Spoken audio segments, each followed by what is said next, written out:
Hey everyone, welcome back to another hardware news recap for the week. And this one, talking about Cyberpunk delaying yet again. Nvidia confirmed as canceling the 20 gigabyte SKUs and some other SKUs it had lined up for the RTX 30 series. The 3070 reasoning for the initial delay. Intel selling off its NAND business. Some Google lawsuit issues. AMD with a supercomputer that is another notched victory in its whatever you notch things into, an axe, a bow, whatever. It's another victory notch for AMD on the supercomputer front. Also in the news this week, AMD killed its mountain bike, and we're not sure why. Before that, this video is brought to you by the Be Quiet PureBase 500DX. The PureBase 500DX is a new push from Be Quiet into mesh-fronted cases that are more thermally focused. The 500DX maintains high build quality and attention to detail for its dust filters, front panel installation, and fan placement, and still has additional focus on noise control. The case comes with three 140mm PureWanes 2 fans stock and has RGB LEDs, but with a physical hardware switch for easy control. Learn more about the Be Quiet PureBase 500DX at the link in the description below. So first up, the initial news, just kind of briefly, AMD will have a public conference on its RDNA 2 stuff. We have a whole separate video on that, whether that's going up before or after this one, not sure at this time of filming the hardware news episode. So we'll be covering RDNA 2 in a separate video on the channel. Obviously, whether that one goes up first depends on embargo timelines and things like that. So keep an eye out for that. We won't be talking about it too much in this video.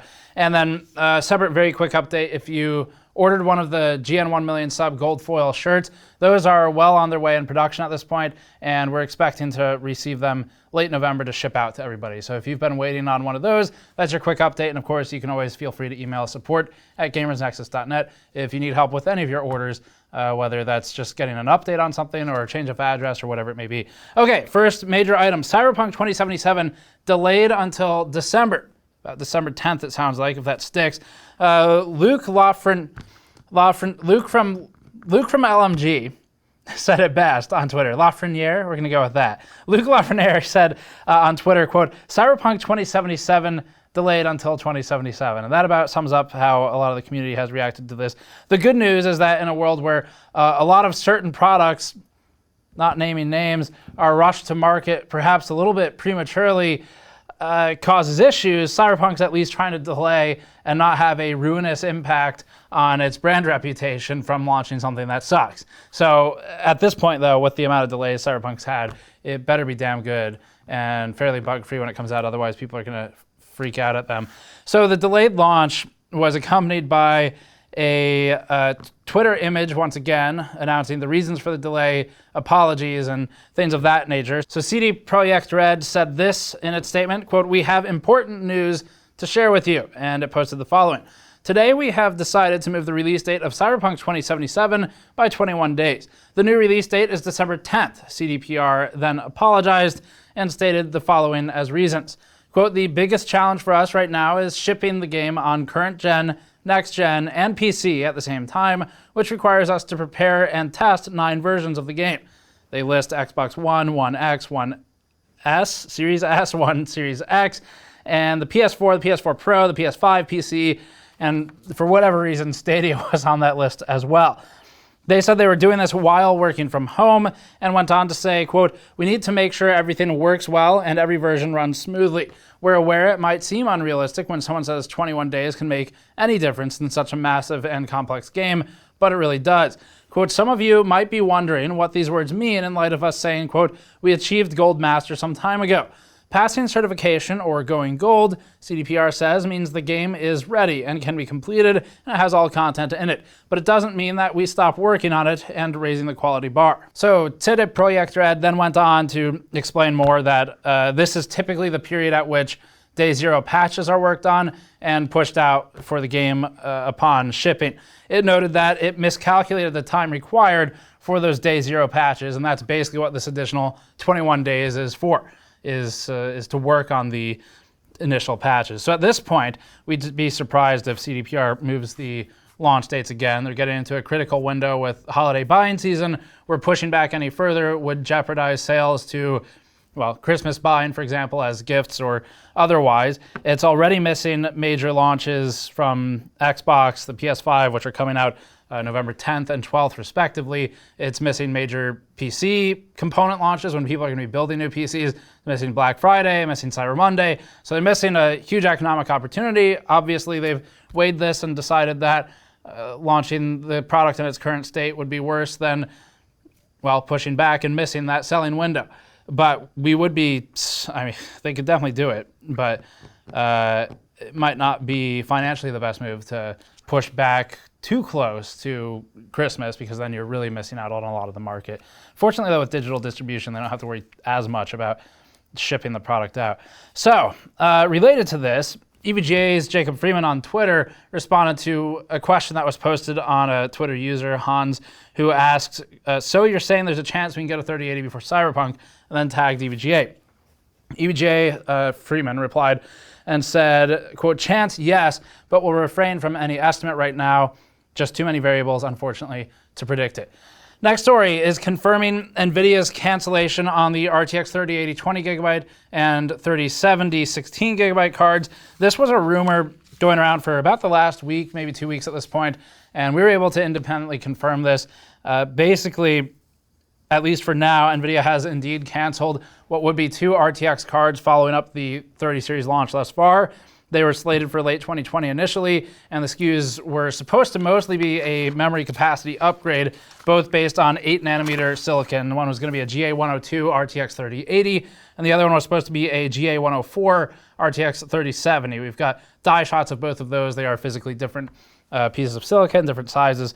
The GA102 based 3080 variant would have doubled the frame buffer from the existing 10 gigabytes to 20, and then GA104 would have also doubled to 16 gigabytes from 8. So the SKUs were supposed to be probably something of preemptive retaliation on AMD's RX 6000 series, which again, at the time of filming this particular news video, there's no public information on. And it looks like now NVIDIA's canceled that. We've confirmed that with several of NVIDIA's OEMs and board partners. The speculation in the industry is that this is one of 2 reasons, or maybe a bit of both. One reason for canceling could be trouble keeping up with demand for the existing SKUs, so bifurcating it further into even more SKUs might just compound the perceived issue of product availability, because now it's not like that silicon materializes just because there's another SKU. They're pulling it out of one and putting it into the other.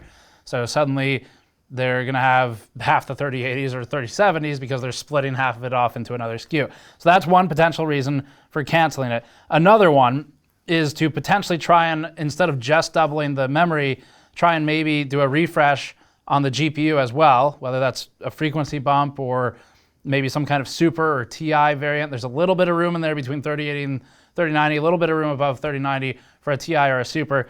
So they might also be looking at doing a memory upgrade and or a core upgrade with that. So if that's the case, maybe we'll see a 7 nanometer Ampere in 2021 or something. There's already been discussion of NVIDIA working with TSMC in addition to Samsung on manufacturing its GPUs. So that would align pretty well with that. But it looks like they are going to miss an immediate challenge to AMD's challenge that's coming out. And furthermore, GDDR6X memory from Micron is in kind of limited supply anyway, so launching more SKUs isn't going to fix any of the supply issues. RTX 3070 delay. We talked with a couple of people in the industry about why the 3070 was delayed. You may have remembered that the 3070 was initially supposed to come out in mid-October. It ended up coming out at the very end. Now, part of this aligns with AMD's RDNA 2 announcements, but also, well, I mean, it's before it anyway. They would have been before it to begin with. But the real reason, in speaking with partners, that it was delayed is that there would have been absolutely no supply, especially from partner models, if they had launched it earlier. This is sort of what everyone speculated when it was first announced that the card would be delayed, because the delay was announced very shortly after the uproar about limited availability or accessibility to 3080s and 90s. So a couple of quotes we got from board partners and OEMs and SIs off record, which obviously we can't attribute them to any source, but one was, quote, "It's good they got delayed. We wouldn't have had a single card if they kept the original launch date." So the cards just weren't ready yet, weren't even shipped.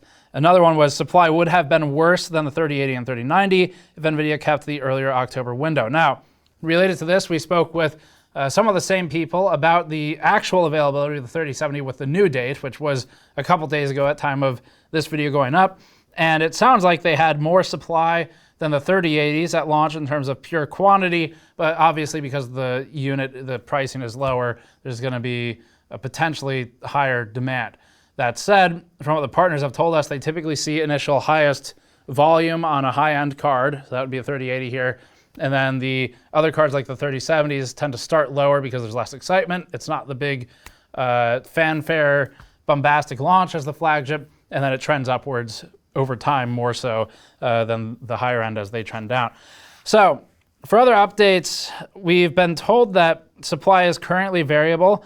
It pends NVIDIA allocation to partners, and the partners are doing anywhere from in the mid hundreds of units per week, shipping out to whomever they ship to, distributors, whatever, retailers, to upwards of a couple thousand for a good week, depending on the partner, how allocation's handled, how many they stockpile before shipping, things of that nature. So at this point, if you live near a physical computer shop, you might have the best chance going there because you're not competing globally if you buy from someone who's near you. Next one, Intel sells off the NAND business. What started out as a rumor earlier this week quickly morphed into fact. Intel has sold off its NAND and storage business to SK Hynix.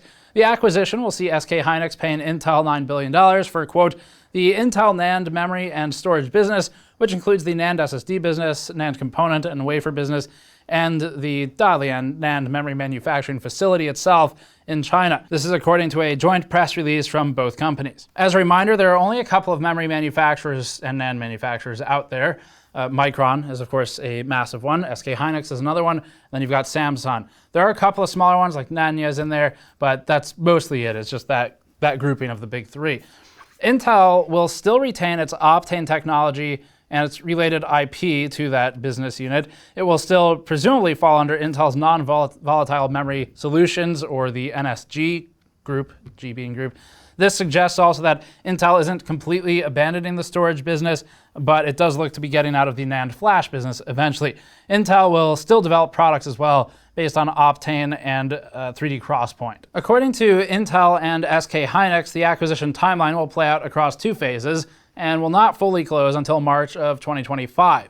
Both companies expect all regulatory hurdles to be cleared by late 21, by which time SK Hynix will be paying for the business, and it sounds like that's going to be $7 billion, at which point it will take possession of Intel's SSD business, its related IP as well, the NAND fabrication facility, which is in Dalian, China as well, and SK Hynix will not be bringing on any of the NAND flash employees or acquiring the NAND flash related IP, despite acquiring the fab itself. And fabs are worth a lot of money. So like a CPU fab, for example, you're talking in the at least $5 billion range for some of the numbers we've looked at from years and years ago. So fabs are a huge asset to acquire. Instead of all this, Intel will be developing its NAND for the next 4 years, again, until March 2025.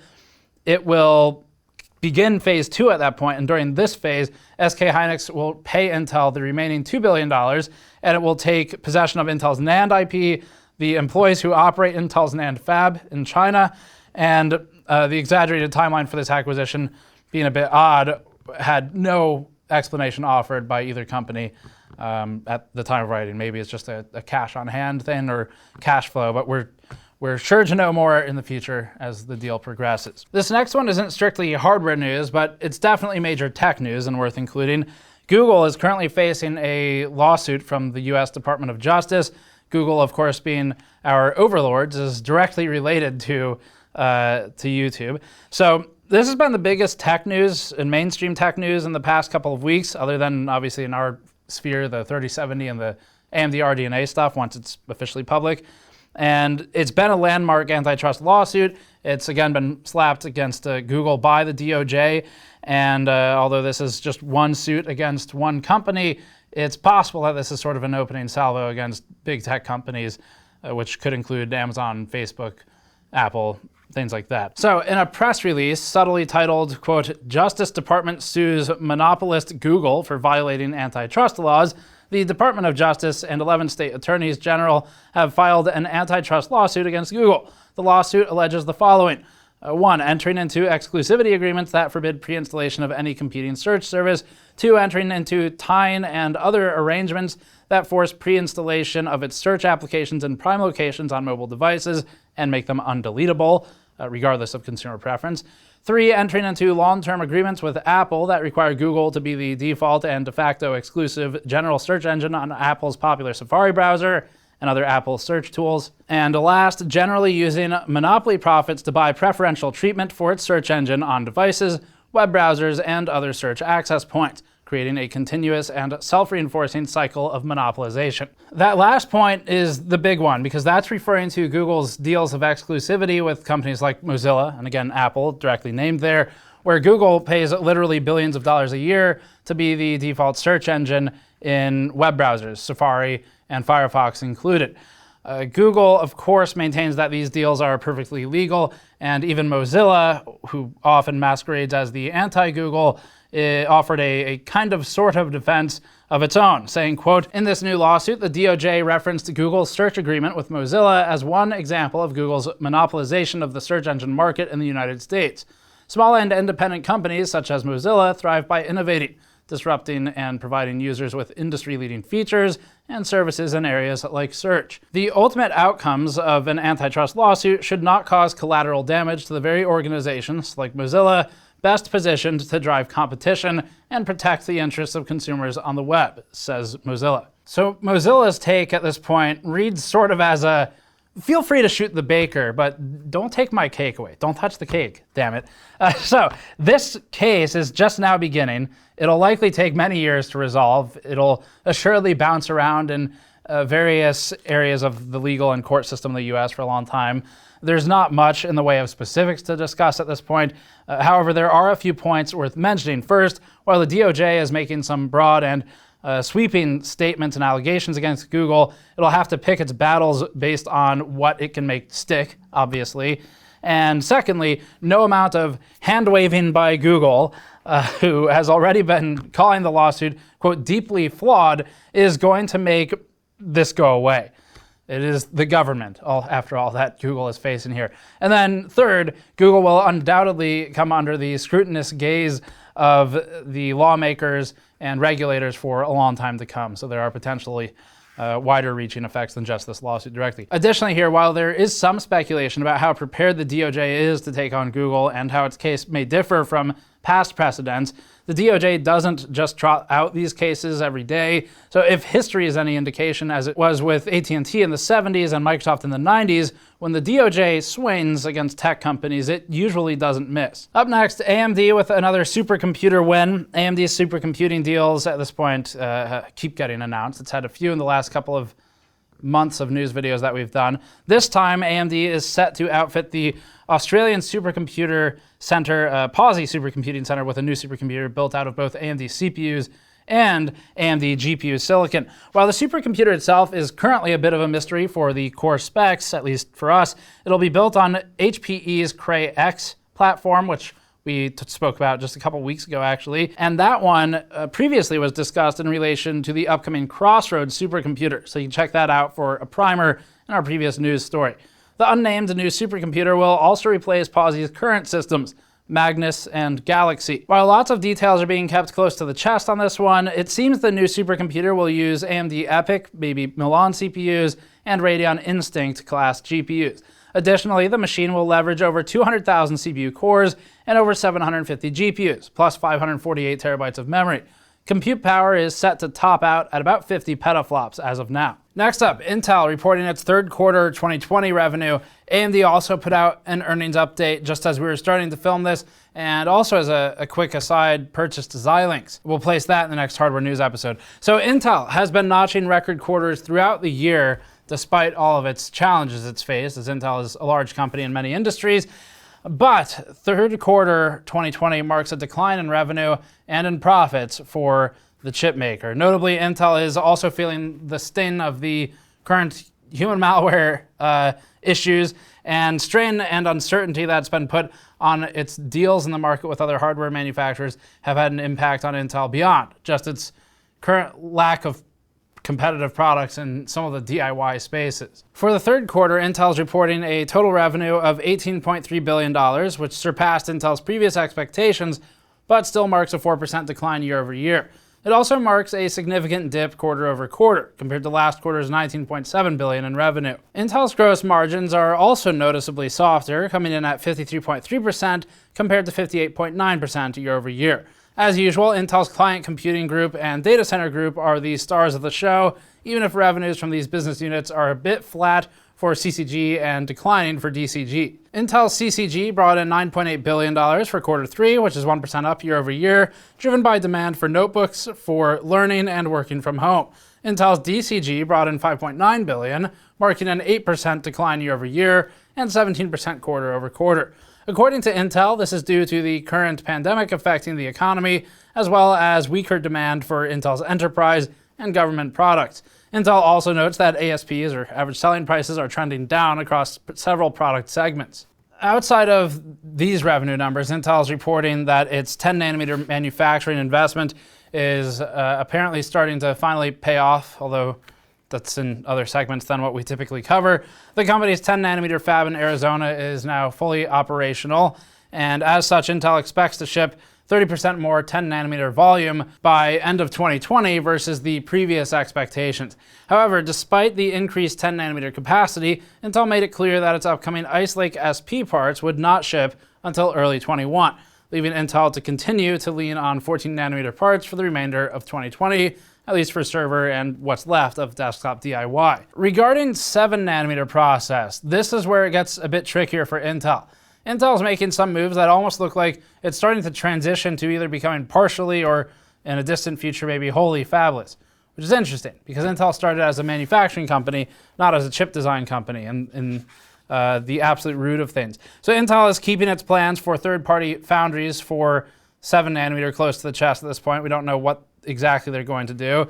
Its 7-nanometer parts are still delayed until 2022 at best for right now, if not more like 2023 by the time things are all wrapped up. Intel is expected to make some important manufacturing calls regarding 7-nanometer at some point in 2021. For example, what parts it will manufacture itself, if possible, or what it will outsource to another supplier, like TSMC, for example. Additionally, Intel announced that it has taped out and powered on its Intel Xe HPG DG2 GPU.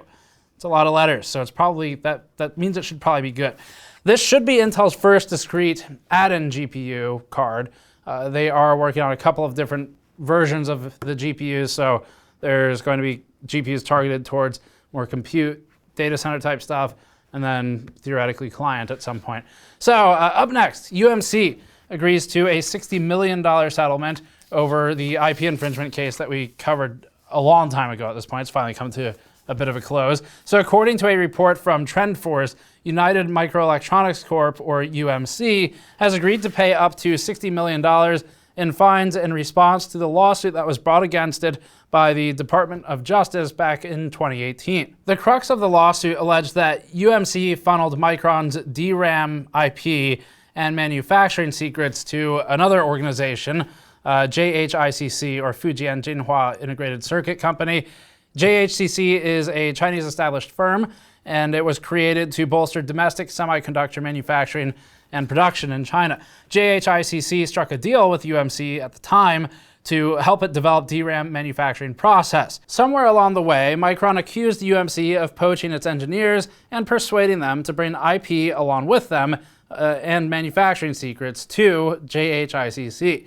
Micron eventually sued both UMC and Jinhua Integrated Circuit Company for patent infringement. Fast forward a couple years, and UMC has decided to settle with the DOJ. It'll also still have to settle with Micron separately, as will Fujian Jinhua ICC. Per Tom's Hardware, UMC released the following statement. Quote, as previously disclosed, United Microelectronics Corp. Has been responding to charges brought by the U.S. Department of Justice based on, among other things, an allegation of conspiracy to engage in theft of trade secrets of Micron technology by the company Fujian Jinhua Integrated Circuit Company and certain individuals.